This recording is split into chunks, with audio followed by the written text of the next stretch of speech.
everybody. Welcome to Slam, the podcast that reviews every single DC superhero ever. I'm your co-host, Mike Eld. As always, I'm joined by Joshua Mervell, and today we're going to be taking a look at another slew of Superman origin stories. That's right, and we're joined by our super expert, Adam Peltier from the Windsor Public Library. Thanks for joining us. Thank you for having me, especially for this little-known superhero. Sure, he's very obscure. Not a lot of people know about him. He's so obscure that we've now done 3 episodes on him, but it's for a good reason.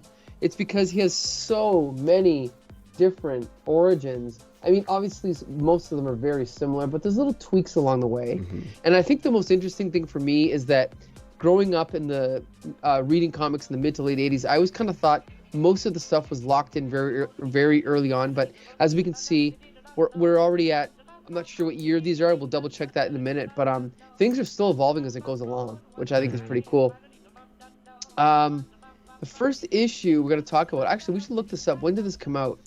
Superman number 146. We should do research beforehand, but we refuse to. Just a second here. DC, 61. 1961. So this is 1961. Most people think the Silver Age Superman began around 1958. We've already had one Silver Age origin, but this one's a little bit longer. This is Otto Binder, one of the preeminent Superman writers from this time period, and it's drawn by Plastino, who I must say is a great artist, but I'm disappointed it wasn't Curt Swan. I don't know why he didn't do this one, but who knows. So anyway, Plastino, great artist, obviously editor Mort Weisinger. This was his era. This is my favorite period of Superman. But basically we have a, in my opinion, famous cover that was actually parodied for the cover of Normal Man #1. If anyone's read Normal Man, that was reviewed on Flea Market Fantasy a couple of years back. Yeah. But anyway, it's a great cover. Just classic Jor-El and Lara looking on as little baby Kal-El is rocketed away from Krypton right before it explodes. I believe this version of the rocket is larger than usual, and we see a little bit more of Kal-El. Like, he doesn't just like he's chilling there. He looks like it's kind of, he is chilling, but he's not as young as usual. I was gonna say he's not a baby. Yeah. Around this time is where they started to portray him older and older, right? Because they wanted to have him talking, they wanted to have him have memories, right? So, right. So this was definitely a different version of Kal-El. So anyway, so we get inside here. By the way, the cover is Curt Swan. We get inside here, and we've got Superman kind of speaking to the reader, and he's explaining kind of what's going on. And we're going to find out the story of Superman's life, right? We see these little, nice splash page here with these little images from the story. And, you know, again, back then there was a lot of heavy narration in these stories. So it's a combination of narration and speech bubbles. But first, we're kind of given a summary of Superman's superpowers. His super strength, his invulnerability, his X-ray vision. We see a glimpse of Lex Luthor. We also see, which I'm thankful for, a glimpse of him doing some of his 1930s social justice, where he's destroying an ugly tenement building so that they can build decent homes for the poor, which is something he used to do a lot in the 30s, but not so much later on. But anyway, so then we're introduced to Krypton. We see the red sun, which is kind of an odd-looking star because it's like not really a perfectly circular star. It has these like rough flames around it, but right. Artistic, what's that called? Artistic license. Yeah. Kind of reminds me of the red guy from the Looney Tunes cartoon. Yeah. Okay. Yeah. And so, and again, I must remind the readers, this is my favorite era of Superman. We get some awesome science fiction here. Some of it is almost ridiculous. Like, and this is what I mean, is on one hand, they're trying to give you these fantastic, far out ideas, but they're undercut by these, and this is what I mean. You know, we see like a voice. The weather control tower is blowing away that smog and purifying our air as usual. So on one hand, you have a society so advanced they can control the weather. On the other hand, they still have smog, which is ridiculous. And then in the next panel, you see this animal behind some bars, and he's like, and the little kid's like, "Mom, let me feed that metal eater the scrap metal we brought for him." and it's labeled Metal Eater, like in the Batman TV show. And then the mother's like, good thing the cage has glass bars, not steel ones. Yeah, because glass bars are the perfect thing to hold back, like a wild animal, but whatever. And then we go on, we see like robots, we see, other things. And then basically we're introduced to the idea of that these Krypton quakes are happening. And this is the introduction of the idea that Krypton is doomed. And Jor-El is the only person that knows it. And so once again, the scientists don't believe him. Jor-El is pulled out of the meeting by a robot. We get a reference to not just Jor-El, but his brother, Zor-El. I hope you guys remember Zor-El, because Zor-El is Supergirl's father, which is Jor-El's cousin. And, basically, Otto Binder is trying to fit in all of the little continuity add-ons we've had over the years. So now we have to fit Supergirl. We have to fit Crypto in, right? We have the origin of Crypto here. He's sent out in a rocket, and his father lies to him and says, don't worry, he'll be back just fine. But then an asteroid hits the rocket, and Crypto is sent into space, rendering Jor-El a liar, and, Kal-El losing faith in his father for the rest of his life. But anyway, so then we cut to the rocket leaving Krypton, right? Just like the famous, story everyone knows. It leaves Krypton, it flies to Earth, and this is, I think, a new detail where the rocket crashes to Earth, and then the baby goes flying. Flop, flop, flop. Yeah, crash, thud, and then lands on the ground. I think that's a new detail. And then just as before, for some reason, in all of these old versions of the story, the rocket always explodes, right? Or turns, or gets engulfed in flame. It's so weird. But anyway, then we meet the Kents, Jonathan and Martha, and I like that they kept this detail. And I'd have to compare them side by side, but they find the baby, but they bring the baby to the orphanage, and then they adopt the baby, which I like because it makes perfect sense, right? They kind of left that detail out of the movie, unfortunately. And then in this version, we do see that the baby has superpowers, although it looks like the staff doesn't really notice them. So the Kents are able to come back, adopt the baby, bring him home. We see that he can lift up trees. He's unable. He's doesn't get harmed by a bull hitting him in the back. Right. Yeah, like he's performing tasks at super speed. He's already got X-ray vision. He can turn coal into diamonds, right? And he's also ruining his clothes, and so they realize they have to build him a super suit. And I love this shot where in one panel, Ma Kent is taking a what is that called? A pitchfork. And like poking it into the yellow, and the yellow's unharmed. And then Pa Kent with a rifle is shooting the red right next to her, like 3 feet away. It's so funny. Point blank. Right. And in the background, you'll notice that they're trying to burn the blue. Yes. Like the blanket or whatever. Yeah, yes. I love it. Yeah. And then I like these little details here. So then they figure out the only way to slice through the super thread is by having Clark use his X-ray vision at full power to burn it apart. I think that's cool. Little details like that, right? And so now he's got a super suit, which is coincidentally the same color as Superman's costume, and it's not going to get hurt. It's invulnerable. And then this is also a detail I didn't learn until I was a little bit older, but back in these days, although the Kents did originally have a farm, they sold it and they opened a general store. So if you read the 60s Superboy comics, they're actually running a general store, which is so cool. Yeah. So then we see that finally Superboy learns how to fly, but he's using balloons to help him, kind of guide himself along until he can master his powers. Then we see him start to fight crime. And then Pa Kent comes up with the idea for the secret identity. And then this is interesting. This is not his heat vision, but his X-ray vision. So at this time, I don't even know if he had heat vision or if it was just called X-ray vision or if it was both.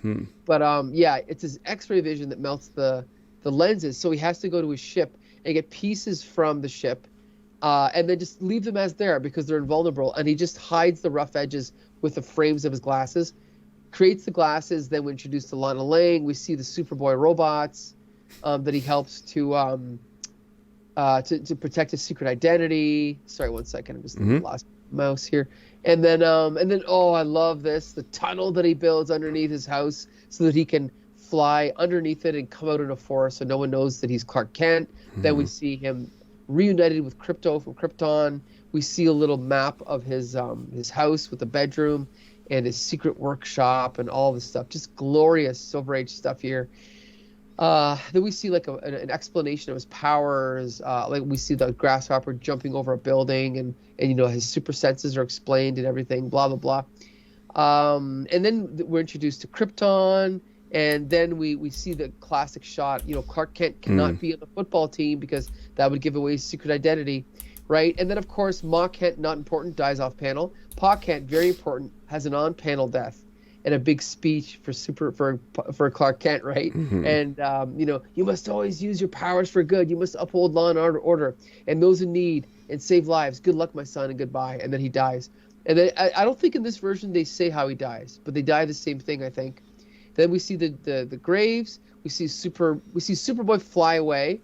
Then he comes back later to explain Clark Kent leaving, right? Or do I have it backwards? I can't remember. But when he does leave, he leaves and then comes back.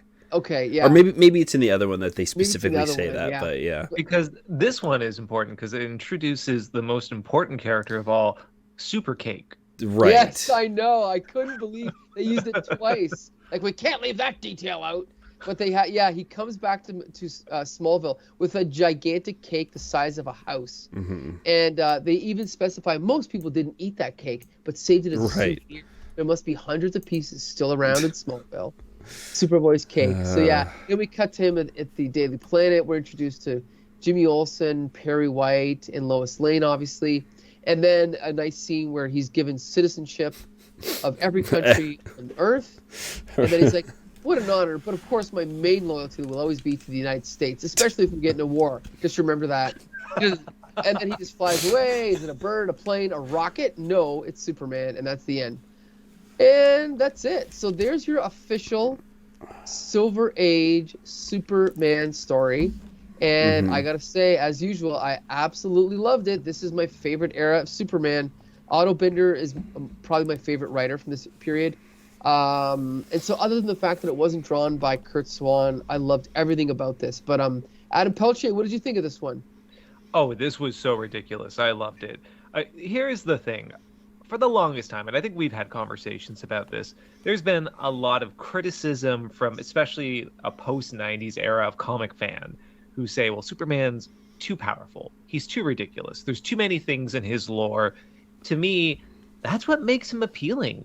It gets ridiculous. There's a super horse. What is not to love about that? To me, I think this is just the epitome of what makes silly Silver Age comics so entertaining to read. Is it to be taken seriously? I don't think so. But does it give a very detailed, I guess you could say, iconic depiction of the origin story of this character? I would say so. All the beats are there. Krypton exploding, the baby in the rocket, Ma and Pa Kent, his sojourn into superherodom in Smallville before he ends up becoming Superman. I think this hits all the marks. I mean, it's hard to not retell the Superman origin successfully. We'll talk about that in a little bit later. Sure. But with that said, I think this is fun. I think it's silly. Is this my go-to Superman origin? I don't know about that. But you know what? If it's your starting point, it's a great starting point. And if you've seen it before, it might offer nothing necessarily new, but the odd details, again, Super Cake, I think it's worth reading for that. Right. Absolutely. Josh, what do you think? Yeah, it's I feel like this is the first time we're kind of getting the retelling with a little bit of like editing, right? Sure. Like, I think up until this point it's all been pretty straightforward and really the same story every time for the most part. But I feel like we're getting new details now with like crypto, and we're also getting a little bit more information about like him getting adopted, and they've talked about things like making the suit for him, but have never really gone into detail about how they did it or specifically why.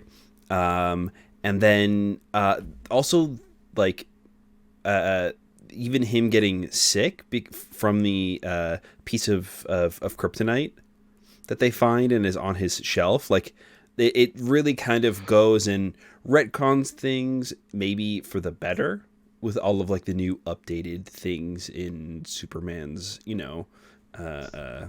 life. So it was pretty good. So, and I also want to point out, if you're listening to this podcast or watching this podcast, because we do have a video content, if you're a fan of the Silver Age Superman, I have to recommend Alan Moore's Supreme, which he did for ABC Comics, where Rob Liefeld, of all people, hired him to write Supreme, who's a Superman ripoff, which is fine. And Alan Moore said, yes, I'll do it, but I'm going to do it like as if it's the Silver Age Superman. And he recreated this exact feeling with the writing and the art. And he had a modern day Supreme remembering flashbacks to this era.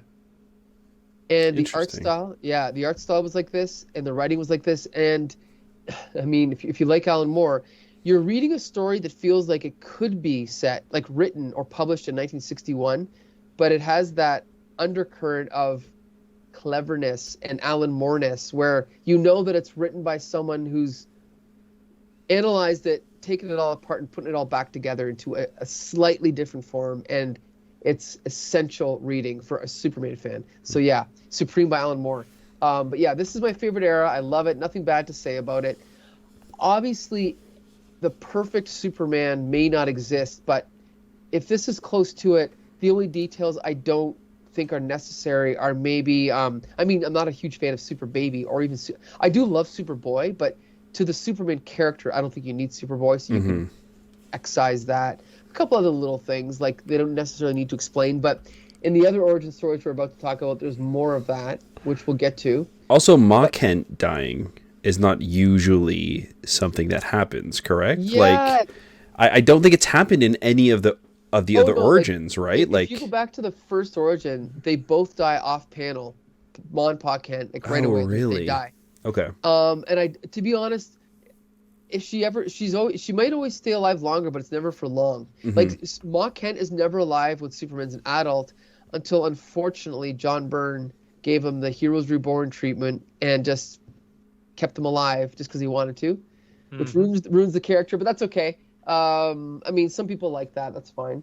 One thing we should just touch upon very briefly is the humanity that Superman is given in this, because there is that moment of pathos where he thinks, oh, I would love to join the football team, but I can't because that would reveal these powers. And he even considers like the nature of why he would have a secret identity to protect his adopted parents so they would not incur the wrath of anyone seeking vengeance. Yes. I mean, to me, if there is a question of where Superman's origins, in terms of all the iterations, which one starts giving more detail in terms of the characterization of Superman, like this is it. It isn't just an action set piece. It isn't just lore dumping. There's plenty of that. But to me, it's also setting up what his character is and why he's pursuing justice and pursuing fighting for the little guy. And to me, that's always what's tantamount about what makes Superman such a great superhero. But, in particular, I think while I haven't seen all the origins, because there's obviously so many of them, I think this is one of the starting points of having that characterization for him. Agreed. Great point. So yeah, I guess that's it for this issue. I also want to point out, I love the fact that back in these days, there was absolutely no acknowledgement of an issue number. So for now, like especially in like the 90s, 75th issue spectacular, 25th issue, whatever. Back in these days, they would do a 100th issue, a 200th. There is no acknowledgement to the number on the cover of Action Comics till 500. I'm not kidding. Issue 400 says 400th issue, but the cover itself is just a story about Superman getting turned into an ape or something stupid. Or why aren't we reading that? Maybe we will. But like, it wasn't until 500 that like we should probably acknowledge this anniversary. So I love the fact that this Superman's life story is just randomly shoved into issue 146 with no regard for issue number. I think that's cool. But anyway, and I just want to throw in, Mike, before we go, also I love, because we're reading old issues and scans of them, the Tootsie Roll ad that's right at the very bottom of the story. Like there's ads throughout this issue because that was the format of it. It's not a separate full page splash. It is within a panel range. Yes. It's so great because it's just like, I really want a Tootsie Roll right now. And I've Yes. never said that before. So the advertisement worked on you. Awesome. Absolutely. This 1961 ad campaign, aces. So anyway, now we're going to jump to the Amazing World of DC Comics. And before we get to the interiors, I want to point out this was not a comic book. It was published as a magazine, and I believe I have an issue somewhere. It was really cool format. It was larger than comic book size, and it was like thick white paper, and it was like a fanzine, a self-promoting magazine published by DC Comics. And they usually had interviews with creators and artwork and blah, blah, blah. And one of the issues had this origin story. And apparently, I'm just going to look this up to double check, but this origin that we're about to talk about was so,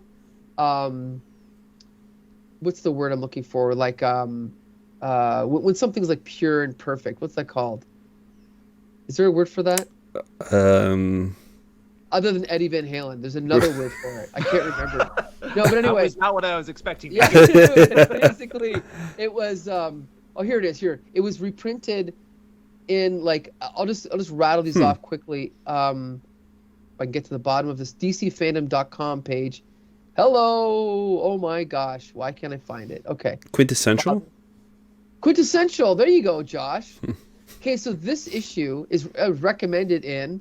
Nothing, because this page doesn't list them. But guess what? Another page that I found somewhere else listed like 15 different places where this origin was reprinted. Wow. So whoever was doing curating those stories decided this one was more essential than the one we just read. And Josh, you're going to tell us what happens in this one, right? Right. So again, we have a little bit of a splash page here, kind of introducing Superman and introducing this story as another retelling of the origin. Again, we see the faster than a speeding bullet, more powerful than a locomotive, able to leap tall buildings in a single bound. And then we cut back to Krypton, and we see Kal-El talking to his wife. Jor-El talking to his wife Lara. And again, there's these quakes going on, and he's sitting in this science council, and he's talking about how Krypton is doomed. They all kind of laugh him out, and he, leaves. And again, the entire world starts collapsing. And in a last-ditch effort to save their son Kal-El, they place him as a baby in the test rocket, or the prototype, and they send him off to Earth as Krypton explodes. We see it hurtle towards Earth and land in this farm as Ma and Pa Kent are driving by.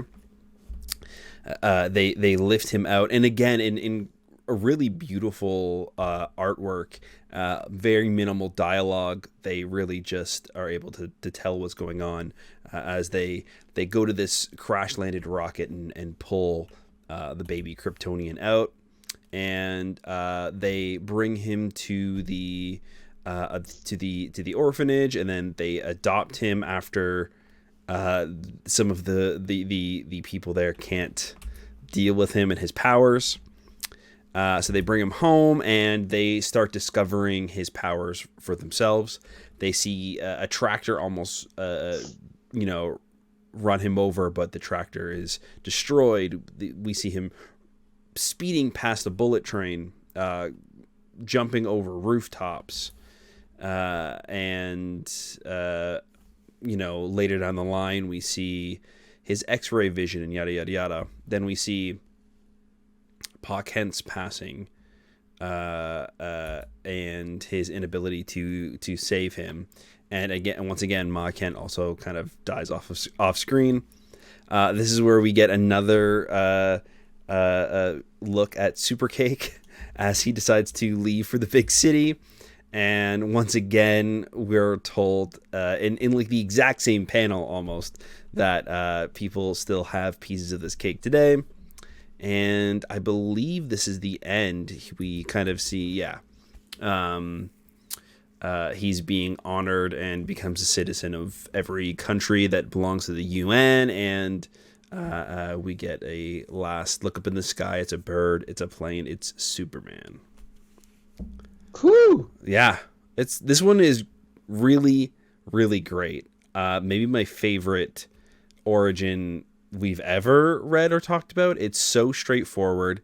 Everything is like, there's no like extra padding really, maybe except for the cake. It really just kind of tells the story. The artwork is absolutely beautiful. I'm not sure if it's just because it's mostly just inks. Like there is some, I don't even know if it's colors because it's obviously in black and white, but like the inking is done almost in parts like it's been colored. Like you can see the textures and the markers in Superman's shirt here, and maybe it was actually done in colors but then printed in black and white, and that's why like it was scanned this way. But I don't know, I think it kind of helps give it a lot of like texture and dimension.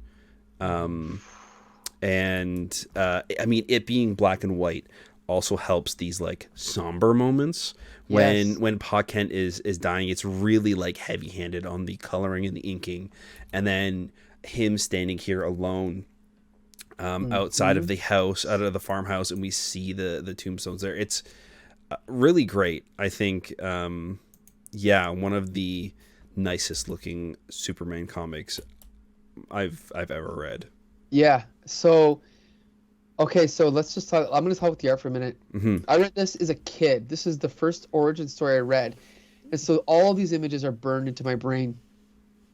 And I have to point out, the inks are by Curt Swan, but the pencils are actually by Carmine Infantino, who's most famous, for doing the Flash. He created the Silver Age Flash, designed the costume, revolutionized superhero costumes, became the publisher of DC Comics, but to a segment of the population or the readership that only know him from when he came to Marvel, because he came to Marvel in, I think, the late 70s. He drew Nova, he drew Star Wars for a long time, and plus a few other books. But most Marvel readers absolutely hate Carmine Infantino because by the time he got to Marvel, his art style had drastically changed, probably for the worse. It was very rough and very sketchy. You could still see the skill there, but it was just, he was past his prime. If you see his work on the Star Wars comic, you can understand why people don't like him. But all you have to do is look at this to see what a master storyteller he was. Like, again, even someone who, on the first glance, you might think, oh, he's just a typical 60s artist. No, like you said, Josh, like these images, like the first one that jumped out at me, I mean, the whole first opening sequence is great, but actually, all these pages are great, but I'm trying to find the one where Ma and Pa Kent find the rocket. We see a shot of the rocket in the foreground. The truck is far away. Oh, right. The camera like dollies in, and now they're both larger, and Pa's running towards the rocket.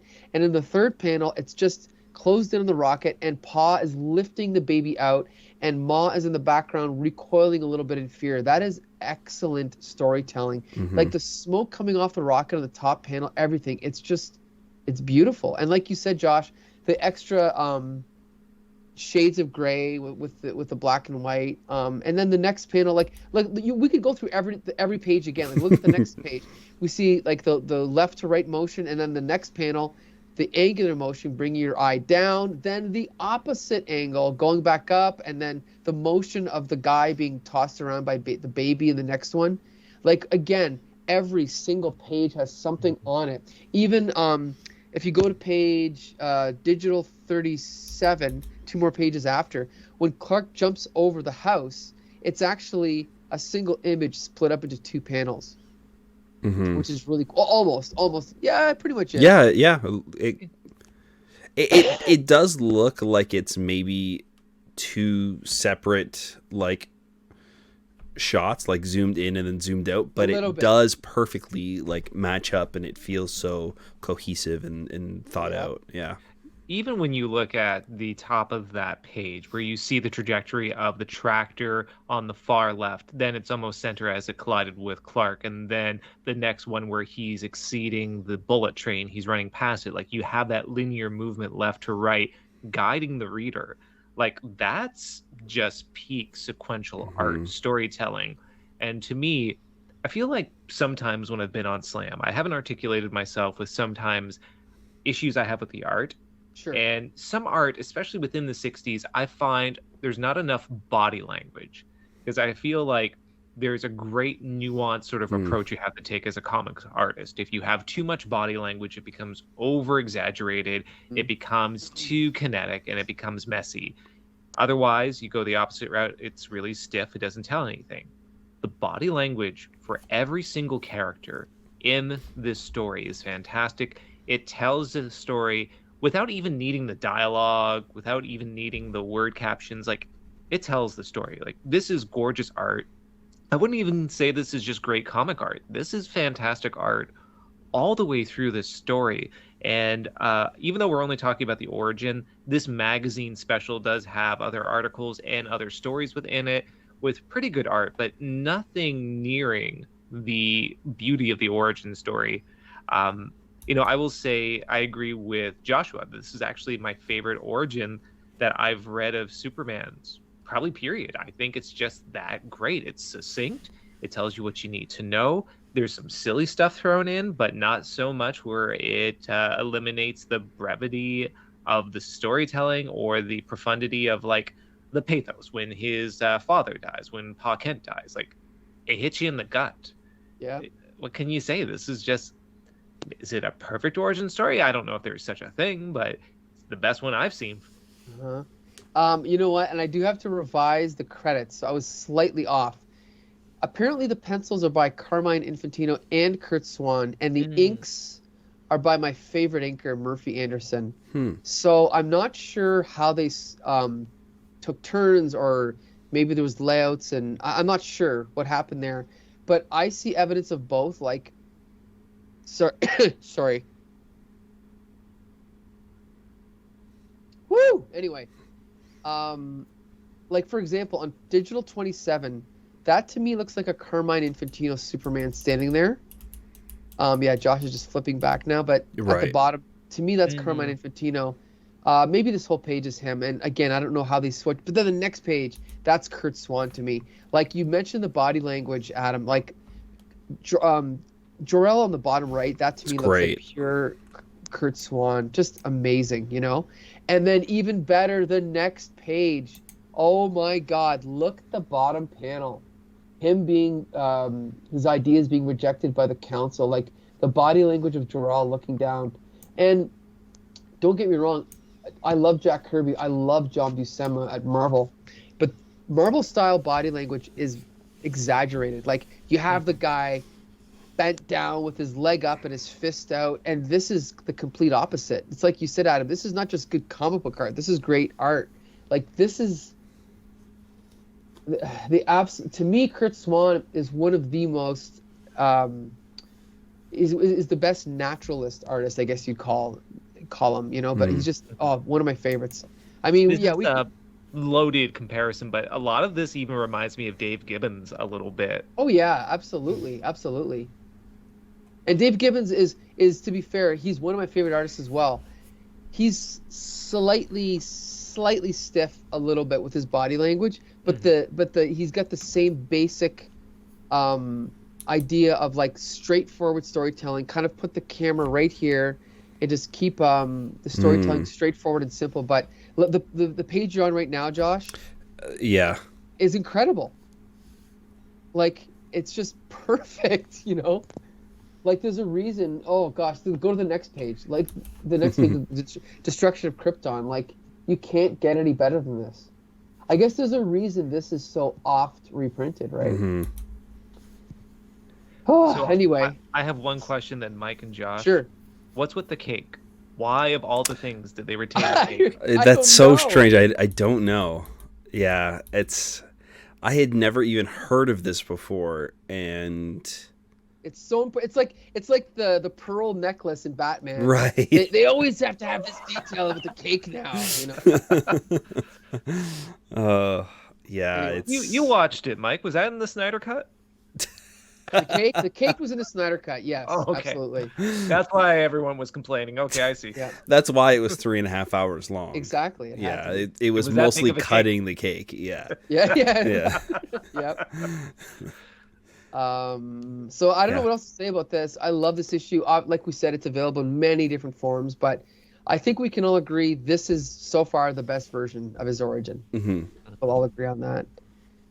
But now we're going to talk about the longest version of his origin that we've read yet, and this is from Action Comics number 500. As I said, the first time they ever really acknowledged what the number was. This is October 1979.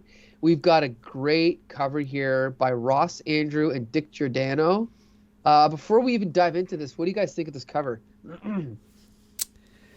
I love yeah. infinite regress. So, the idea that Superman is looking at Lois Lane and Supergirl hold up an Actions comic 500 issue, and it's just like this infinite regress of like Superman looking at an image of Superman looking at the comic, and then in the comic it's so forth and so forth. It's clever. It's really good. And then the faint pink / red backing with various covers and imagery from within this comic of different panels, as well as prior panels from previous issues of Action Comics. It's great. To me, it looks like, they're actually celebrating 500 issues. Like you said, Mike, this is like, we're actually recognizing this is a milestone. I never noticed this, but the pink outline of the images inside is actually blue on the cover that the Lois and Supergirl are holding up. Yeah. Oh, interesting. I never noticed that. Yeah. And I've stared at this 1,000 times and never noticed that. But yeah, it's very cool. You know what I'm actually just noticing now too is that there's no ads, and it says that here, 68 pages, no ads from cover to cover. So that's pretty cool. And also, there's also a back cover. Did you guys look at the back cover? Oh. Oh yes. If you go to the last page, well, I guess we can wait. But Okay. It shows. We'll talk about this later, but it shows you the covers of Action 100, 200, 300, and 400, and how nondescript they are. I guess we can talk about those later, though. Oh, I took a little preview. Yes. Yeah. But anyway, okay. So what about Josh? Josh, what about your opinion? What do you think of the cover? Oh, sorry. Yeah, no, yeah, it's great. The art is fun. I love, like you both were saying, the background having the previous covers is really, really awesome. Yeah, I love this kind of fourth wall breaking too, of like him actually holding and reading this issue. So yeah, it was good. Mm-hmm. But anyway, yeah. So let's dive into this mofo. This behemoth of an issue. So it's a long issue because it's not standard size. I believe it's double size at least. Yeah, so 68. I'm gonna try to get through this at a bit of an expedited rate. Sure, So I because might a lot gloss- of it's the same. Yeah. Yeah. Yeah, but the opening panel, you have this great sequence where you have a crowd looking up, but that's overlaid with, of course, the famous idiom, faster than a speeding bullet. There's a hand with a gun, more powerful than a locomotive. There's a train going by, leaping over tall buildings in a single bound. There's towers, and of course, the crowd looking up, going, look up to the sky. It's a bird, it's a plane, and da-da-da-da. Well, guess what it is? It's Batman. No, wait, it is Superman flying to the life story of Superman. And actually, Mike, you'll appreciate this. Not only do we have Frank, I'm going to missay his name, Chiaramonte, I think it's Chiaramonte. but also Curt Swan is doing art in this one. Yes, of course. Now you'll notice because it's not Murphy Anderson inking, it's not as good though. That's in my opinion. That's glaringly obvious upon the first glance. But yeah. What I like is that this actually is full circle with what we had just read, because I'm not sure if either of you had read the other stories within the magazine that featured the previous origin we just talked about, but there is a story of someone going through a museum detailing the life of Superman and his exploits. And that is the setup for this. Superman is going to this museum in Metropolis where it is celebrating the legacy and life of Superman as part of the Metropolis World's Fair. Interesting. So we have some fanfare where Superman comes to a podium. He appreciates the commemoration that he's receiving, and he's introduced to a famous man, the famous entrepreneur, J. Robert Arngrim, who is definitely not the Colonel from KFC. But this gentle Southern folk, he is one of the engineers, proprietors of this museum that Superman will be embarking on. And of course, all the familiar faces are there. We have Perry White, Lois Lane, Jimmy Olsen, Lana Lang, and they're all going to be accompanying Superman for the opening of this big museum, as I mentioned, celebrating his life. As we go through, the opening exhibition of this is actually the Krypton wing, where it's showing technology and models of different paraphernalia for what would it look like on Krypton. Now, Superman is kind of giving a guided tour as he goes along. He's supposed to be receiving a tour through this Ingram character, but really he's talking to his fans and to children who are accompanying him. And he's explaining how he has total recall. No, he's not a big Arnold Schwarzenegger fan necessarily. What that really means is that he can remember things as far back as a child. And so what he is asked to do is to sit in a device that this engineer is introducing him to. It is a mind prober ray. So this will allow him to basically exhibit his thoughts to the crowd and will help stimulate his memories as well. And so this is kind of like the device, both literally and metaphorically, we use for Superman to recall what's going on in his childhood at Krypton. Now, we do see these vague allusions to a weird underground setting where there's a cylinder, some gas being emitted. We'll be getting back to that a little bit later. But as Superman's brain is being probed, we see flashbacks to Krypton and a lot of imagery reminiscent of what we've seen. We see him with his mother, and then, of course, the big Krypton quake happens, pardon me. And as the mother is trying to reassure the baby Superman, or Kal-El, of course, then in comes Jor-El, who is bemoaning the fact that his notion that Krypton is doomed is being rejected by the Science Council. It's not nearly as dramatic as the previous issue that we saw. We do have a facial close-up of him going, Krypton is doomed, with a look that I would call dull surprise on the face of the committee. Again, his ideas are being rejected, even though he is showing that he has this interplanetary vessel, this ark, that could help jettison them out of Krypton into a safe space. They're disregarding his theories, calling him crazy. There is a throwback to the first issue we talked about today, though, with the big Krypton clock that talks about how much time Krypton has, which is a very interesting device, I have to say. and also doesn't work. Yeah. Like, obviously. We're going to jump ahead a little bit because it's repeating just basically a lot of the same story beats, but there is a sequence where Crypto, the dog, is shot off into a plane, and just like in that initial issue we saw, a meteorite or an asteroid collides with the rocket and sends it off course, which of course telegraphs the inevitable debut of Crypto on Earth. But in the meanwhile, Jor-El is working on creating this vessel that will actually enable his child to safely escape the doomed Krypton. Again, we have some shots interspliced where there is what appears to be a giant tube with gas being emitted, and a masked scientist who is seeing a child that looks a lot like the baby Clark Kent or baby Jor-El within. Of course, intrigue abounds, but we'll get to that later.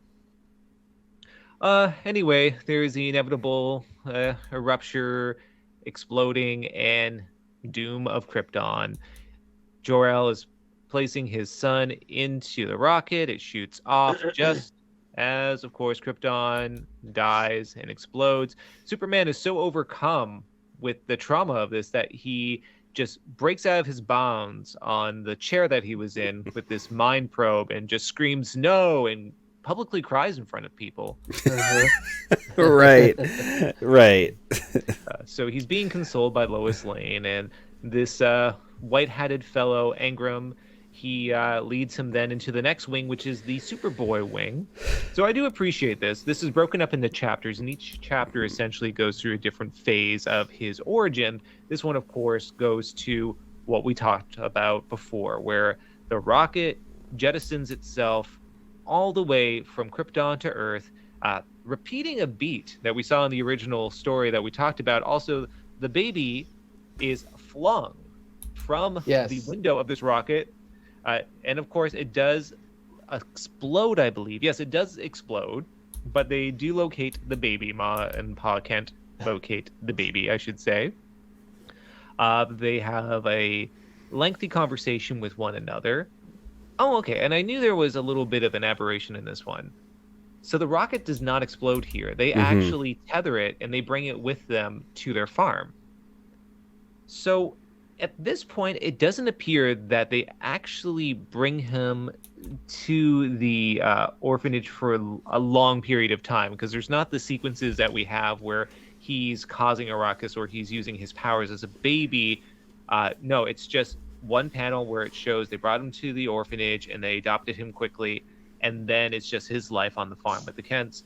A lot of sequences are repeated from what we've seen before. The bull colliding with the baby Kal-El taking the tree stump and lifting it up from the ground. So just a lot of repetition of him discovering his powers.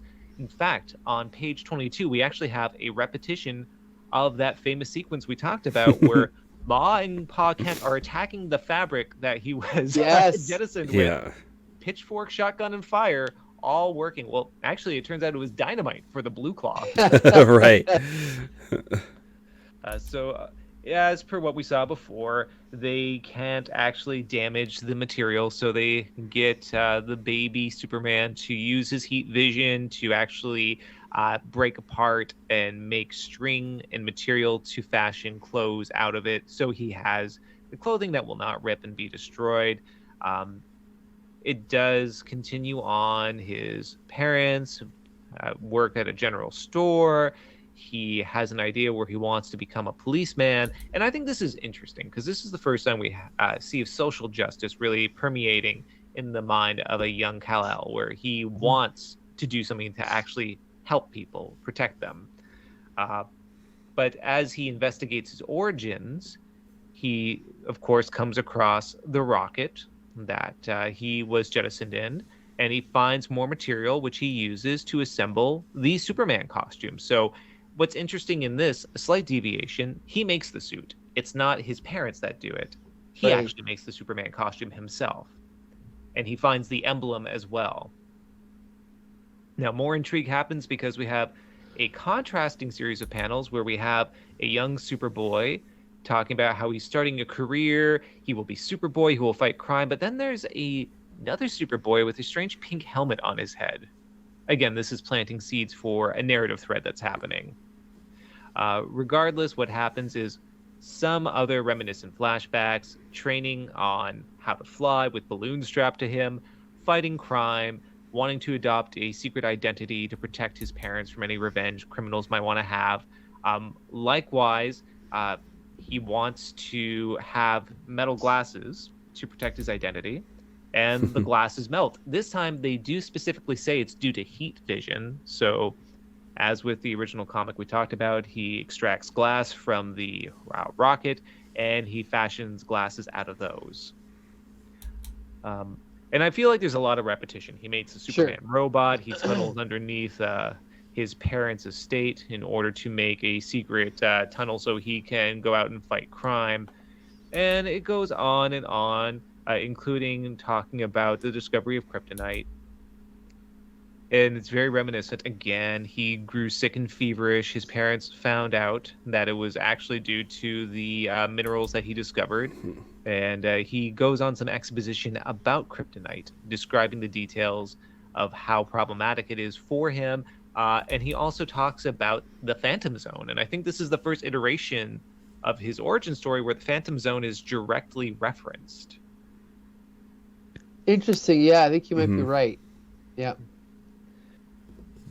So again, a lot of exposition. It goes I was on. like, I expected a bigger reaction out of that. But anyway, I'll Right. continue. Yeah. It's like, more exposition. There's crypto, and you know what? As I'm seeing this, there's a little stuffed crypto on a pedestal, and I hope in this continuity, crypto's still alive. That's not him taxidermy. That'd be so sad. Yeah, he says he's off flying it around its face. Oh, I see it now. Yeah. Okay, because that would have been so sad. This is my dog, everyone.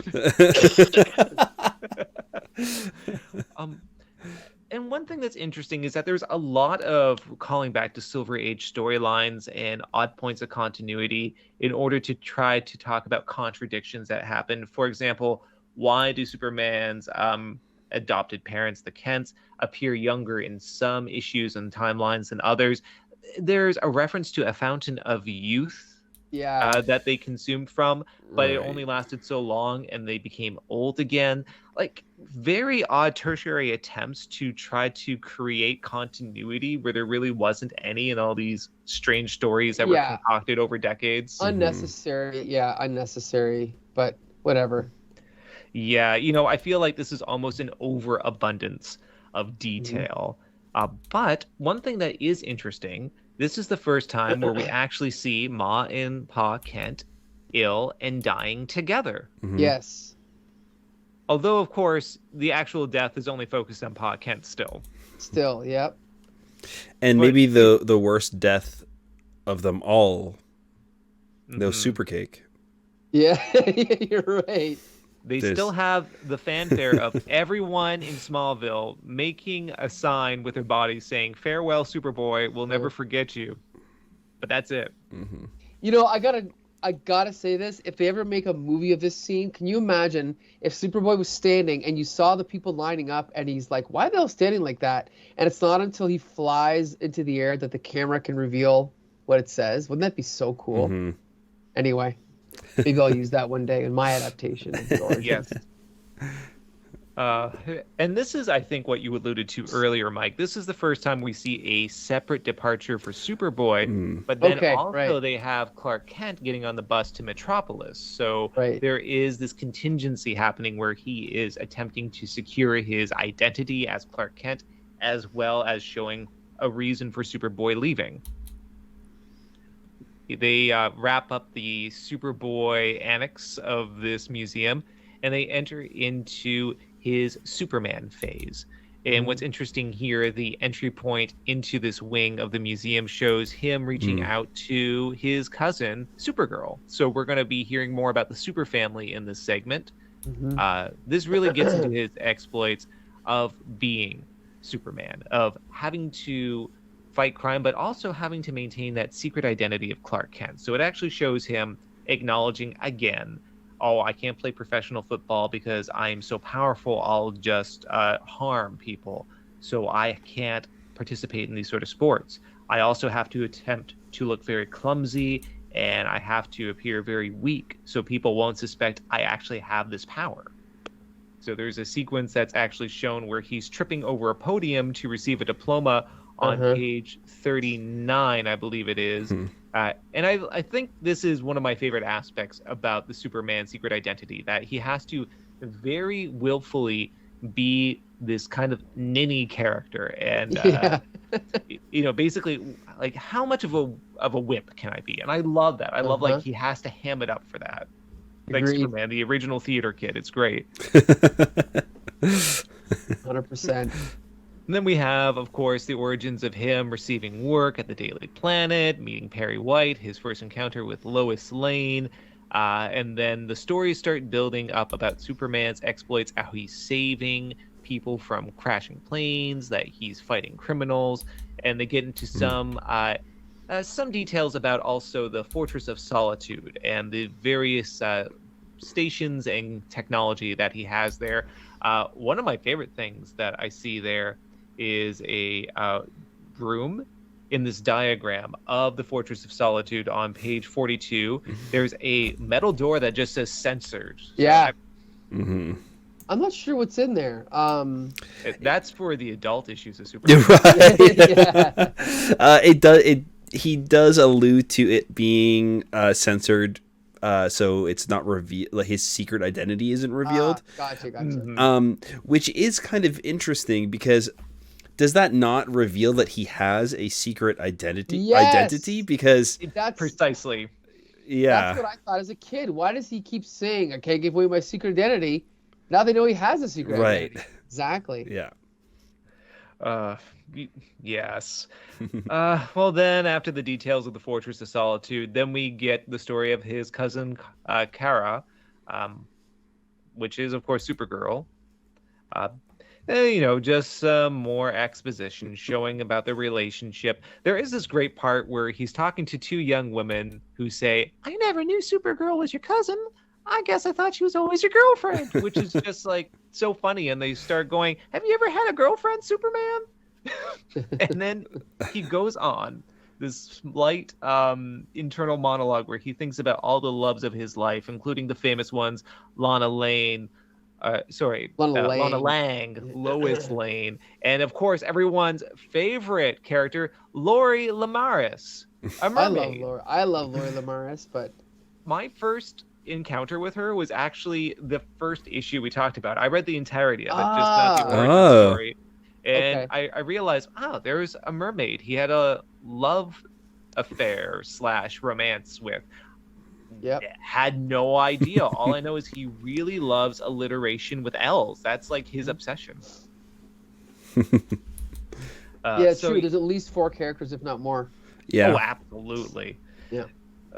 And then we, of course, get into the wing where he's talking about his rogues gallery, where there's statues of such adversaries as the Parasite, Brainiac, and Lex Luthor, and he starts detailing his battles with them. We're going to rush through this a bit because the next beat is important. He talks about various forms of kryptonite, and he explains through exposition what effects they have on him, including talking about how irradiated kryptonite will mutate and have different forms to become such things as red kryptonite, which will have varied, unpredictable effects, and then gold kryptonite, which can permanently remove powers away from a Kryptonian. This will come into play a little bit later. Uh-huh. He also talks about how he no longer has in commission these robots to act as Superman, but there are still a few budding around, including one that is actually acting as Clark Kent at this museum screening. And this, even though I'm critical about Superman being technologically advanced enough and knowledgeable to create a robot and a full working automaton, there is something to be said about the fact that this does stymie a lot of criticisms of why didn't people just see that he was Clark Kent? He's just wearing glasses. Well, there's Clark Kent right there. It's just a coincidence. They happen to look kind of similar. That aspect I kind of like. Yeah. I mean, to be fair, I just have to say, I like the fact that, you can have a Superboy robot or Superman robot flying through the sky to create the illusion that they're two separate people. But the idea that the robot looks perfect up close and has all of his powers completely diminishes the importance of Superman. But whatever, that's another story. Yeah. No, absolutely. And there will be, thematically, that's going to be addressed soon, because the tour is wrapping up. But there's a little bit of information, more exposition, just referring to some stuff happening in Action Comics and Superman comics at this time. Nothing that's really too pertinent to the plot, but basically there's been this company that's bought the Daily Planet, and now they're focusing on broadcast news instead of print media. Oddly enough, a plot point that was reiterated in Superman 4, Quest for Peace, of all things. So interesting touch point there. Yep. It came from here. So Ingram, of course, he's saying, well, this is going to conclude the tour. I want to show Superman something special. And of course, wouldn't you know it, you can't trust the Southerner with the goatee. It was a trap. There is a kryptonite ray. He is shot with this beam, which makes him powerless. He is shot through a trapdoor, down a glass tube, into an underground lab. And you'll never guess who was the mad scientist the whole time planning this nefarious scheme against Superman. It was none other than Lex Luthor. Lex Luthor, who has some great exposition, by the way. I've talked about how sometimes the exposition in this comic can be a bit grating. His is great. His let us not be ridiculous, old friend. You're correct. It's so like on point supervillain like monologuing, but it's so good. I love it. I agree. I love it. I just love this part where he says, with my weapon-equipped uniform and your weakened condition making me your match, I can't resist the temptation to rough you up a bit. And he just kicks him right in the jaw. Yeah, it starts so good there. I love it. Yeah.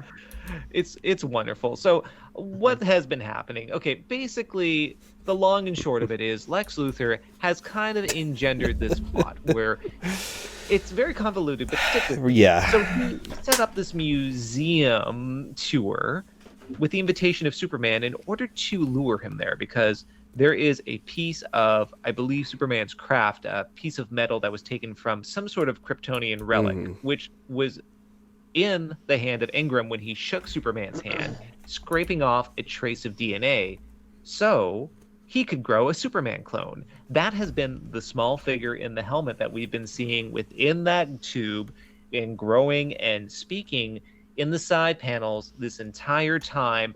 Lex Luthor has been making a clone of Superman. And why? Does he want to take over the world? Does he want to best Superman in battle? No.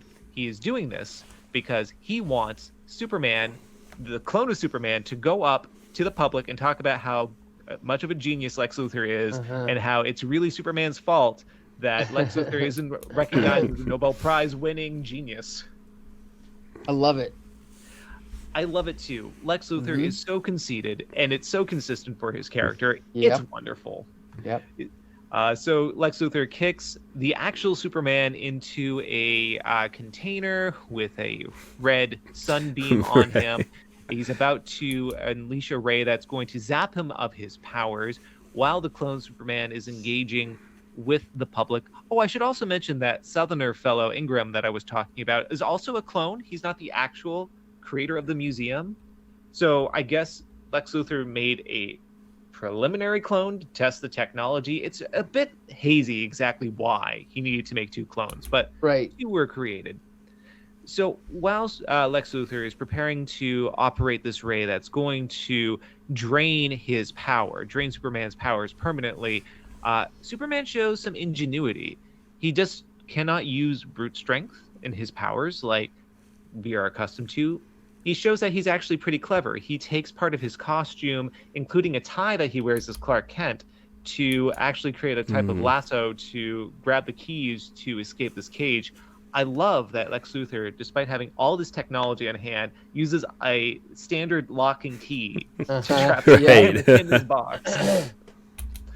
But anyway, we digress. Superman, of course, frees himself. He flicks a single finger, which knocks Lex Luthor out against the wall. He is out for the count. There's one plot point I almost forgot. There is a bomb set to go off when people exit the museum, and Lois Lane is walking precariously close to a laser trigger that will ignite the bomb and explode. Well, thankfully Superman flies up, saves Lois Lane, prevents her from tripping this trigger and exploding the museum, and then Superman confronts his clone, which he just yeets out of a wall. Yeah.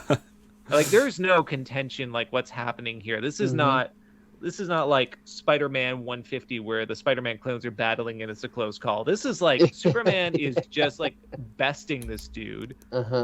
And what is great is that he ends up knocking his clone into the display of kryptonite, thus eliminating his powers. So any sort of threat that he once pulled, it's completely offset because he is now powerless. Thanks to this, Superman is now able to capture both the clone of Ingram and the clone of himself and bring them to justice. And that ends our massive issue of Action Comics 500. And as Mike said, the back cover does feature a great shot of a baby Superman being hurled from Krypton that's exploding in the rocket, while there's issues from the other, I guess you could say, milestone editions of Action Comics in the background. With that said, I've talked a lot. What do you guys think? I'll just say this one was obviously not as succinct and as primal as the last one we read. And I did have this issue as a kid, so I've read it many times. I do enjoy it, but I actually think the subplot with Lex Luthor weakens it a bit because I just want to focus on the origin. However, the plot with Luthor on its own is fine. So overall, I still enjoyed this issue, just not as much as the last one. Yeah, it is a little bloated. Like Right. it does not need to be the full 68 no ad pages. But there are some moments that are great. Like you were saying, the stuff with Lex on its own is really good. I love that Superman is saving the day even as just Clark Kent depowered, using his, and like even specifically using like the tie as for Clark Kent, tying it to the belt of Superman, and it's like Clark symbolic. and Superman working together to save the day. It's I love those types of moments. It is convoluted and strange. I'm not sure if they ever talk about this clone of Superman now ever again. Like no, they did the right thing. They just never reference that there's like another Clark Kent that does not have any powers walking around they Metropolis. did not do the clone saga, right? Yeah. So, but yeah, I don't know. Definitely the weakest, I think, of the three. But I do also love the idea of a Superman museum and like an in fiction way to have Superman kind of telling his origin again. But yeah, some of the ways that they do that is not very clever. The whole machine that like reads his mind is strange because I'm pretty sure in this issue they say that he is actually the one that invented it. I think so, yeah. Oh, And that's why he knows of his origin. But also it's like strange that he like during his like him like recalling this, he breaks from the story machine. Like him like screaming and crying in front of everybody is strange because you would think that he would like know that was going to happen. Well, I think he knows and be prepared for it. It's like reliving a painful memory. Sure. Of, like, Krypton exploding or whatever it may be. But to Josh's point, like, why did he have these things fastening him to the chair? That didn't really make sense. Like, why, if it was his invention, why would that be the case? And like he knows that he's going to be reliving these events, right? So it's also strange that it like almost catches him off guard and he has to like scream no and break out of it. It's just a little bit much.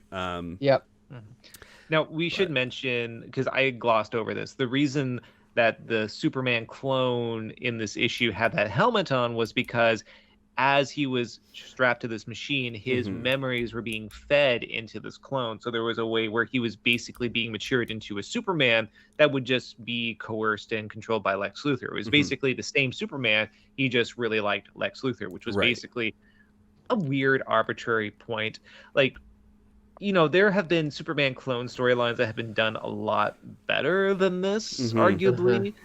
This was just kind of a weird MacGuffin for the sake of having a plot rather than just what this could have been. And I think, as you said, this is a bit bloated.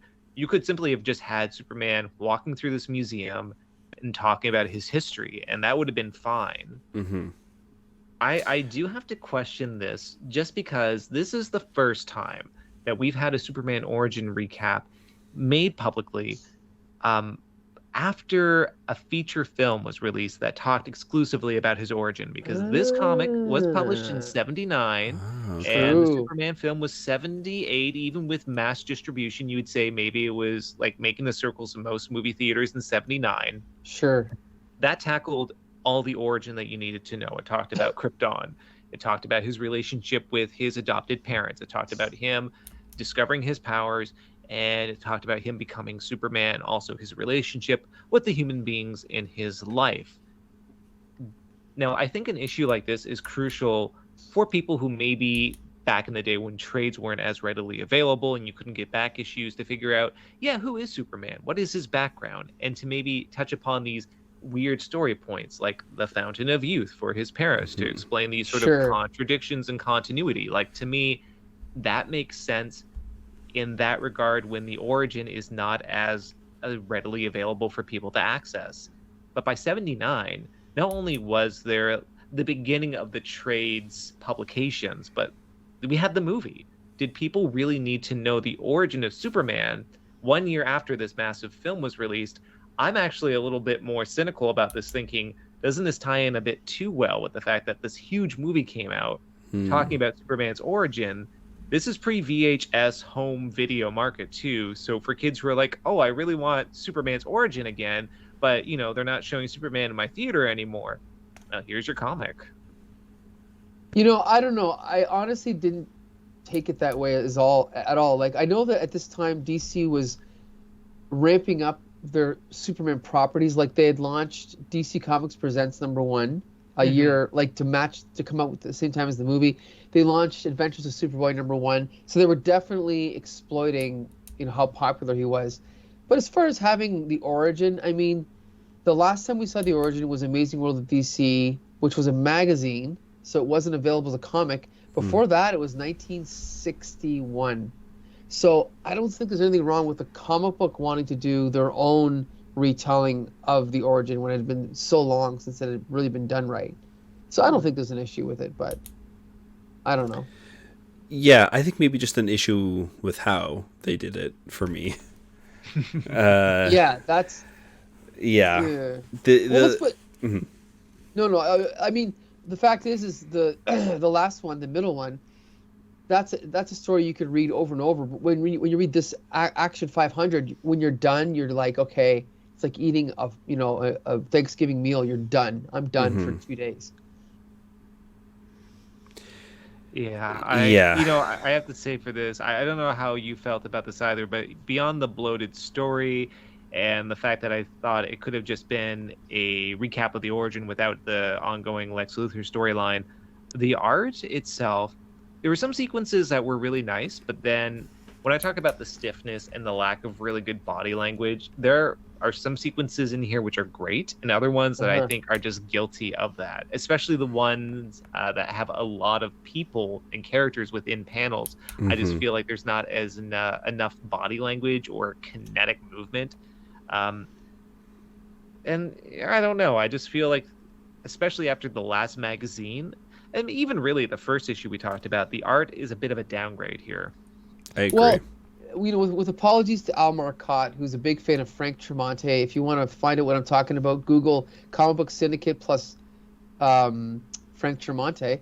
Anyway, I don't think his inks are great. Like, I can see that Curt Swan is drawing it, but his inks ruin this art. And it's not terrible, but when we can see how good it could have been if it was inked by Murphy Anderson, there's no comparison.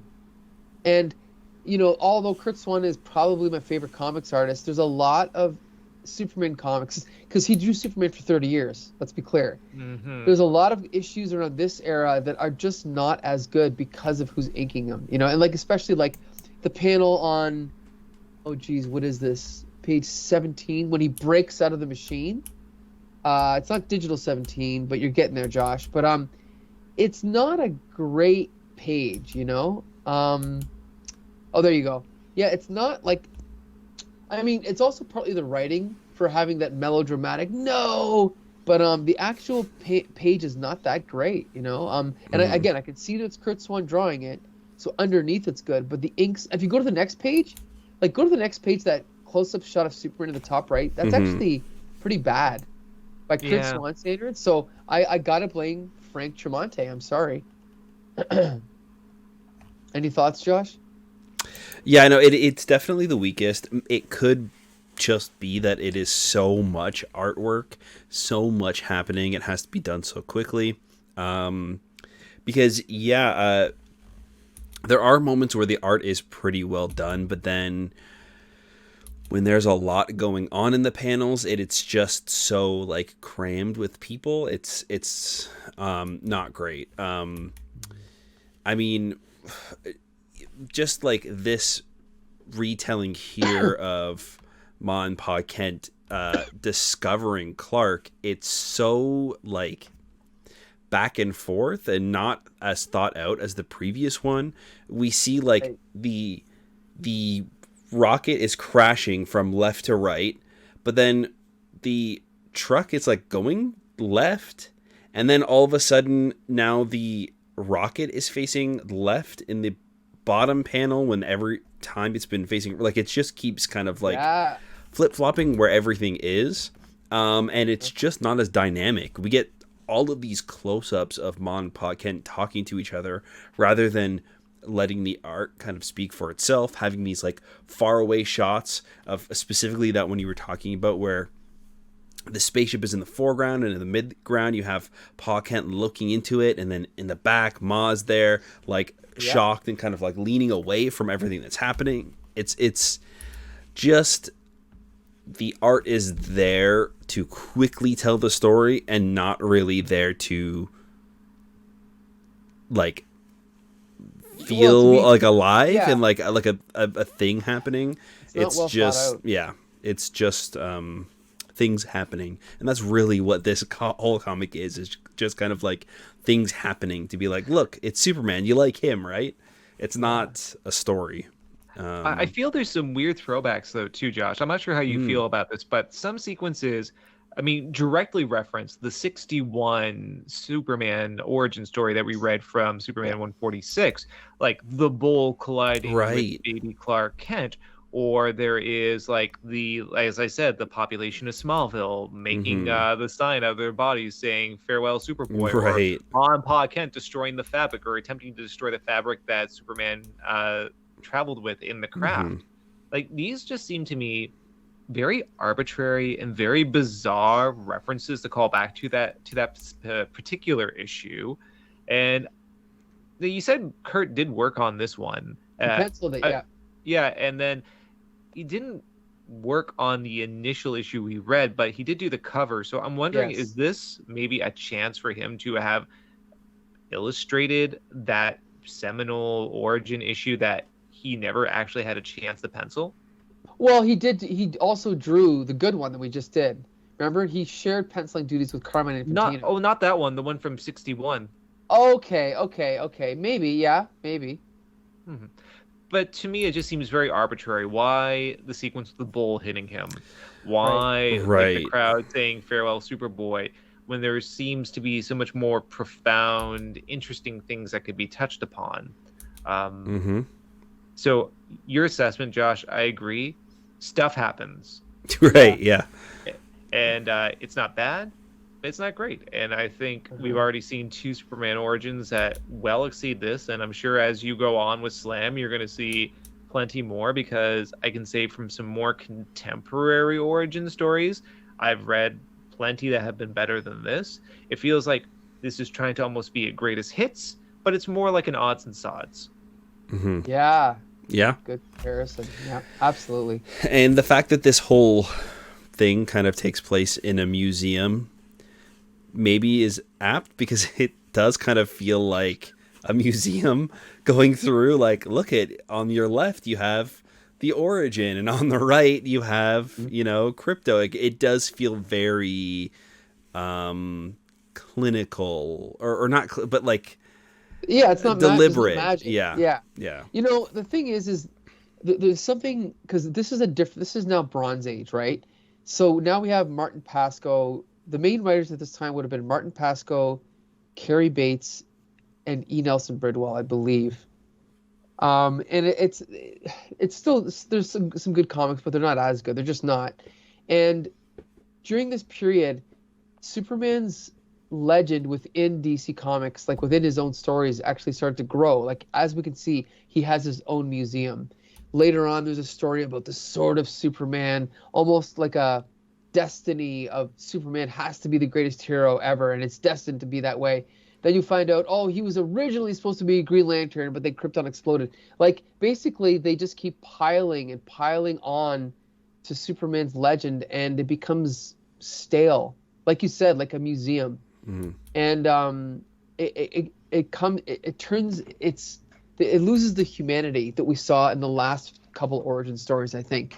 And that's why later Bronze Age Superman is okay, but not as interesting to me. Not as fun. Definitely not as fun. Yeah, I don't know. I don't know how they would completely fix this with including all of these versions. Maybe just not including everything about Superman and like including the important things that are relevant maybe to this story, and like the Lex Luthor subplot, maybe, you know, having that be more important to the story. I'm not sure. Was Superboy at the time as popular as he was? Like, was there still a reoccurring? Yeah. Yeah. In fact, he just got a new #1. Like, his own series had gone up to, I think, 197. And then the Legion of Superheroes took it over, and he got his own new #1 to capitalize on the popularity of the movie. So he was still very prominent, yeah. But yeah, an awkward time for Superman. I mean, this was 79, so he would have been rebooted 6-7 years later anyway.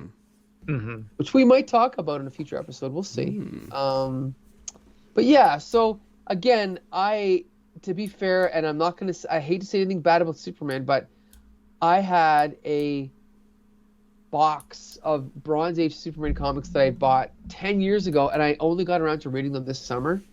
And they were a struggle to get through, because this era of Superman, even the characterization of Lana Lang. When I think of Lana Lang, obviously I think of Annette O'Toole in Superman 3, and I think of the actress that played her in Smallville. I don't remember her name. But both, the key for me is sweet, innocent, growing up on a farm. That's Lana Lang. Lois Lane is the street smart, savvy city girl, and Lana Lang is the naive sort of country girl. But in this issue, remember when Superman mentions Krypto? And Lana Lang is like, imagine getting that choked up over a dog. What? That's not Lana Lang. It should be the exact opposite. It should be Lois Lane, right?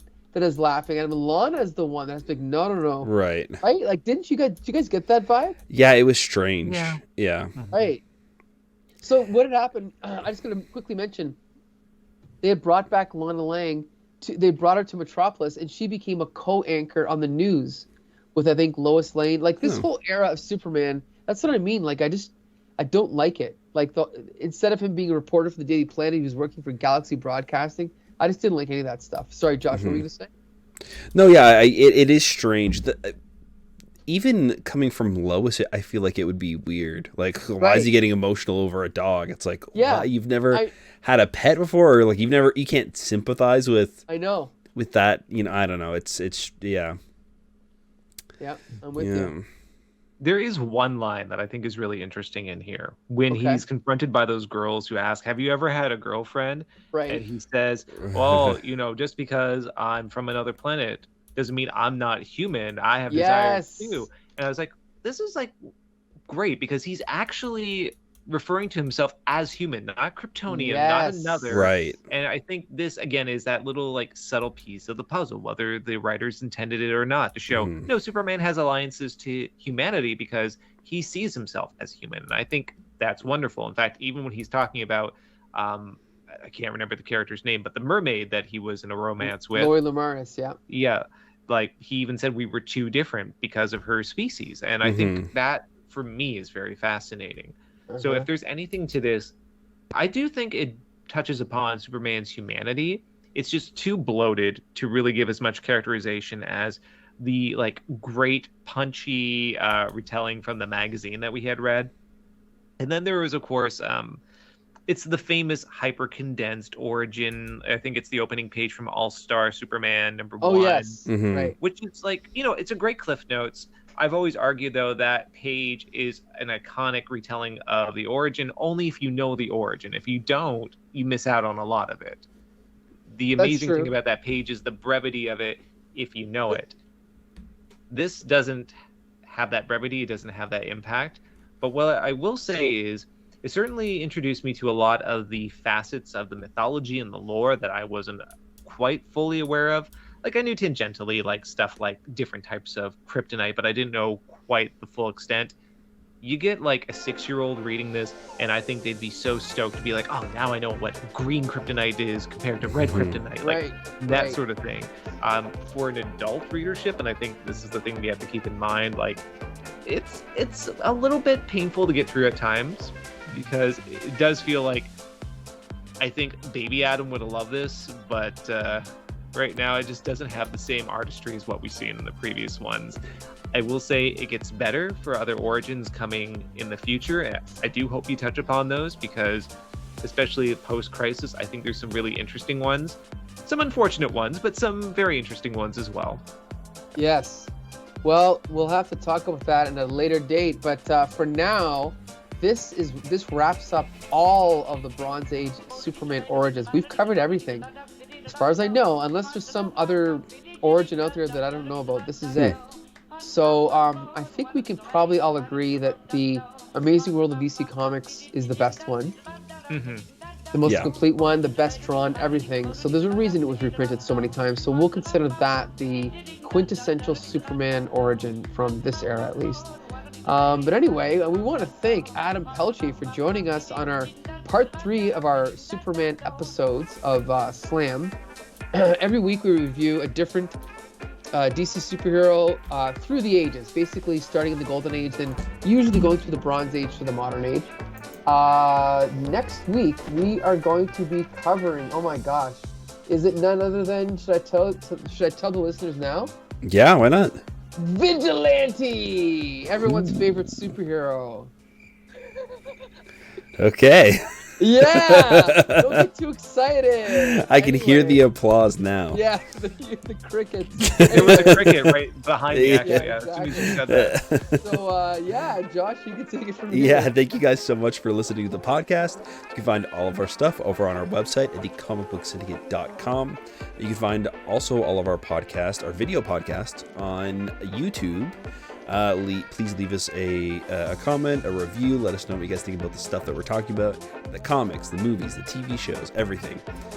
So yeah, keep in touch and keep that comics conversation going. That's right. So until the next time, see you later. All right.